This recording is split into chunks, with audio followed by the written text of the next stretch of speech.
The Southern Poverty Law Center, self proclaimed warriors against white supremacy, just got indicted for funneling over $3 million to imperial wizards, Unite the Right rally organizers, and neo Nazi leaders. The SPLC claims these are just payments to informants. And even if that's true, this saga reveals a brutal truth about these hate groups and the lost young men flocking to them today. The SPLC has been around for 55 years, always positioning itself as a beacon against white supremacy.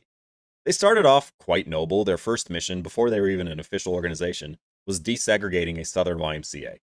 But now, it's just another tool of the left, advancing whatever lies the left cooks up to drive fundraising dollars. The feds hit the SPLC with 11 counts, including wire fraud and money laundering. They paid organizers and leaders of some of America's top white extremist groups over $270,000 to a Unite the Right member who helped organize the infamous 2017 Charlottesville rally. They paid the former chairman of the National Alliance, the Imperial Wizard of the United Clans of America, the National President of American Front, and, get this, money to the wife of an exalted Cyclops. The one thing they all have in common? They're all high up in their organizations. The SPLC argues they are simply paying informants, which itself is not a crime. But let's be clear. That's just saving face for the public. It's irrelevant to the alleged crimes. The charges are about how they moved money around and hid costs from the donors. Whether it was for informants or not, it doesn't matter. Which is why I don't want to focus on the legalities of the case, or even pile on with the Jussie Smollett accusations that the SPLC was just funding fake white extremist terror. Instead, I'm going to take the SPLC's claim at face value. These were informants. And if we accept their argument, and quite frankly, even if we don't, it reveals a stark reality about these groups and the young men who flock to them. As I pointed out, these payments went to the leaders of these organizations, presidents, chairmen, and exalted Cyclops. That tells me that these leaders don't even fully believe in their own cause. If they're willing to sell out their organization like that, how invested can they really be? So if they aren't fully on board with the cause, then why are they in these organizations? The answer is quite simple. These men feel victimized, and being part of these groups lets them play the victim. It's a natural human instinct to blame your problems on other people. When you get into a car accident, your first thought is, it wasn't my fault. When you get broken up with, your first instinct is to blame the other person. It's natural. It's human. These men feel like their lives aren't where they want them to be. Maybe they don't like their wives. Maybe they're not making as much money as they think they should be. Maybe they got passed over for a promotion at work. But instead of looking internally, they look to blame the world. These groups, like Unite the Right, offer them a scapegoat.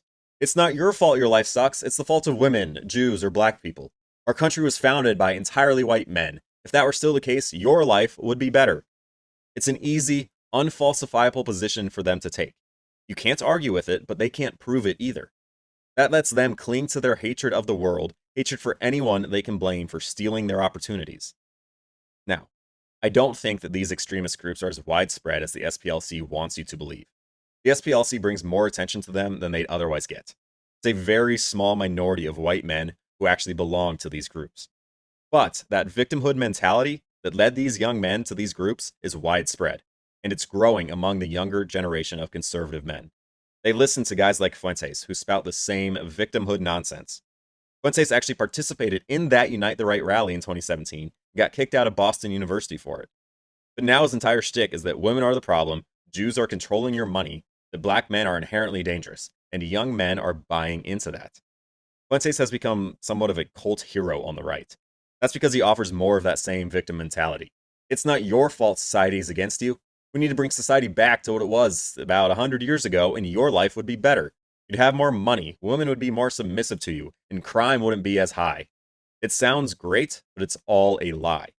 But young men hear this, and they believe it. They grew up with Black Lives Matter, critical race theory in schools, the Me Too movement. Their lives have been filled with being told that they're the problem in society. And these problems are real. But as G.K. Chesterton said, the reformer is always right about what is wrong, but is generally wrong about what is right. Fuentes identifies actual problems in the world, the rise of BLM, CRT, and postmodernist feminism. But his solution is the exact playbook that fueled those things, seeing yourself as the victim.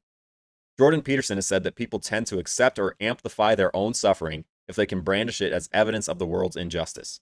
That's exactly what Fuentes does, and what young men today are buying into. The problems that Fuentes identifies can be fixed without seeing yourself as the victim. I believe that a clear articulation of facts and logic can change any open mind. Debate with facts and logic, and that's how you change society. As for yourself, there are ways to ensure success, and it starts with being a good, honorable man. If you want to be free, commit to a moral system, then live as freely as you want within that moral system. Take charge, be a noble man, chase good women. It's true that many women have bought into feminism's lies, but it's on you to have the wisdom to recognize that and find one who's truly good. They're out there, I know because I found one. Assume leadership. That's how a man becomes better. Whether at work, at home, in the community, take on a role where you can lead. That's the eternal message of the divine. You redeem your life by taking on maximum responsibility. And don't wait. As Louis L'Amour said, one could wait a lifetime and find nothing at the end of that waiting. Responsibility is going to come to you. Go out into the world, meet a woman, fall in love, build a family. If you have a dream career, chase it. Take risks that'll advance your life. Do what I did. Start writing, start your YouTube channel, see if it leads anywhere. That's what I'm doing, because talking about this stuff is what I want to do. I don't know, propose to your girlfriend, go get married, have kids, whatever it is, assume responsibility for your life. Take on the duties that are necessary. And whatever you do, don't see yourself as the victim. Because when you buy into the victimhood mentality, you're rejecting your own ambitions, your own abilities.